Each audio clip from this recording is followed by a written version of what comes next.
سلامونه. زما د فیسبوک د اکاونټ درنو لیدونکو، ملګرو، تعقیبونکو ټولو ته هرکلی وایم.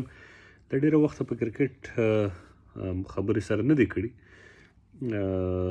زموږ شخصي بوختیاوې هم وي او تر ډېره پورې م نه م غوښتل په ځینو مسایلو باندې خبرې سره وکړو. ډېر وخت دوستان هم خوابدي کېدل او د دوستانو پیغامونه هم همدا و چې باید یو وخته پورې صرف نظر وکړو.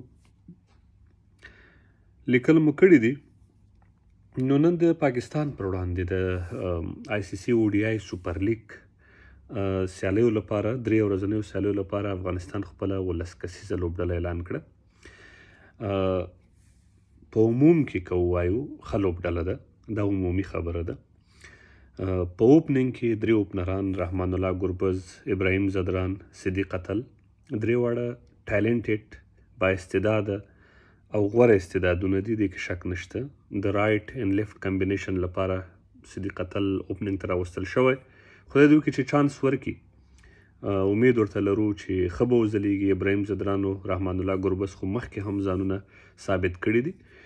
ورسره په ټاپ اډر کې رحمت شاه، دا نو چا خبره چې ضرورت نشته چې د په تړاو سړی ډېر څه ووایي. رحمت شاه ورځ تر بلې مخ په ښه کېدو. لوبډل مشر په میډل اډر کې حشمت الله شهیدي، نجیب الله زدران، اکرام علي خیل، شاهد کمال، محمد نبی. دا هم هغه لوبغاړي دي چې موږ د دوی په وړتیا، د دوی په استعداد باندې هیڅ شک نه لرو، یعنې هیڅ شک و شوبه نشته. درې بیسټ آلراونډران چې بالاخره هغوی ته موقع ورکړل شوه. عبدالرحمن رحماني به تاسو نه پیژنئ، ناشنا نوم به وي درته. ما چې څومره دغه لوبغاړی لیدلی په انډر 19 لیول کې او په شپږیزه لیګ سیالیو کې، په کورنیو سیالیو کې یو بهترین آلراونډر، یعنې د بالینګ د څه چې څومره ما د څارلی دی، ما ته بالینګ آلراونډر ښکاري.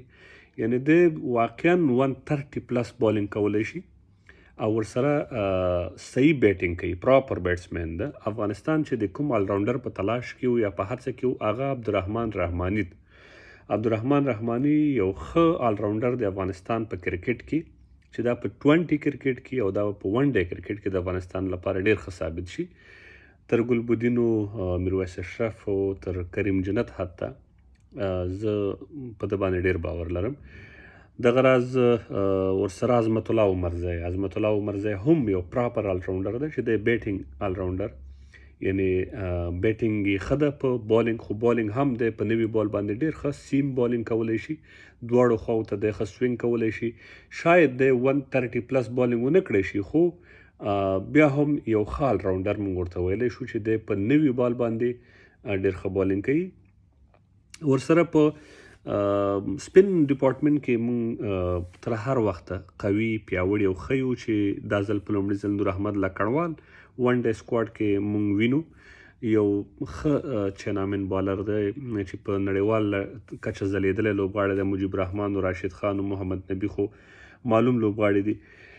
فاست بالینګ کې فضل حق فاروقي مونږ سکواډ ته راغلی، خوشحاله ورته. فضل حق فاروقي هم یو با استعداده لوبغاړی دی، ځوان دی، انرژي لري، پیس لري، تکړه لوبغاړی دی. ورسره نو نوین الحق هم د تازه د انګلینډ په شلوریزو سیالیو، ویټریټي بلاس سیالیو کې ډېر ښه ځلیدلی، 22 ویکټ یې اخیستي. که څه هم ټیمي ټورنمنټ نه بهر شوی، خو تر ټولو زیاتې ویکټې په دې ټورنمنټ کې نوین الحق اخیستي دي. هغه میچور بالر دی، کولی شي چې د افغانستان لپاره ډېر ښه ثابت شي.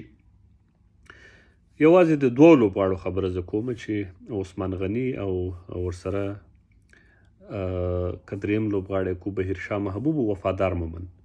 دا هغه درې لوبغاړي دي چې بالخصوص عثمان غني سره له ډېره وخته زیاتی روان دی، خو نه پوهېږم چې په کومه دلایلو نشته. دغه راز وفادار مومن هم پوره پیس بالر دی، ډېر با ډسپلینه، با کنټروله بالر دی، نه پوهېږم چې ولې نشته. بهیر شاه محبوب چې په ډومسټک سیالیو کې هر وخت ډېر ښه ځلیدلی، په میډل اډر کې د افغانستان لپاره یعنې یو دیوال جوړېدلی شي په ون ډے کرکټ او ټیسټ کرکټ کې. په هر صورت د دې ټولو نیمګړتیاو نه تېرېږو دا د افغانستان لپاره یوازې لوبه نه ده، دې ته د لوبې په سترګه مه ګورئ. په اوسنیو شرایطو کې دا د افغانستان لپاره تر ټولو ډیر ارزښتمن یو شی دی. افغانستان باید په هر برخه کې د خپل یو سیال پر وړاندې برلاسی وي، داسې سیال چې هغه زمونږ ژوند نه غواړي، هغه زمونږ لپاره په هره برخه کې مشکلات جوړ کړي دي. نو موږ باید خپله لوبډله مکمل سپورټ کړو، مکمل یې ملاتړ وکړو او دغه لوبډله به وي چې د افغانستان عزت وقار په ځای کوي په نړیواله کچه. کرکټ لوبغاړي د افغانستان عزت او وقار په نړیواله کچه ګټلی. د خپلو لوبغاړو ملاتړ وکړئ. تاسو سیاسیون او نور خلک ولیدل چې د افغانستان په نامو د افغانستان په هیڅ شي صرفه نه کوي، خرڅوي، د افغانستان دښمنانو ته خپلو کورونو کې میلمستیاوې کوي. واحد د افغانستان کرکټران دي چې د افغانستان عزت او وقار یې ساتلی. نو د خپلو لوبغاړو پوره ملاتړ وکړئ او بالخصوص په دې سیریز کې خامخا وکړئ. ډیره مننه.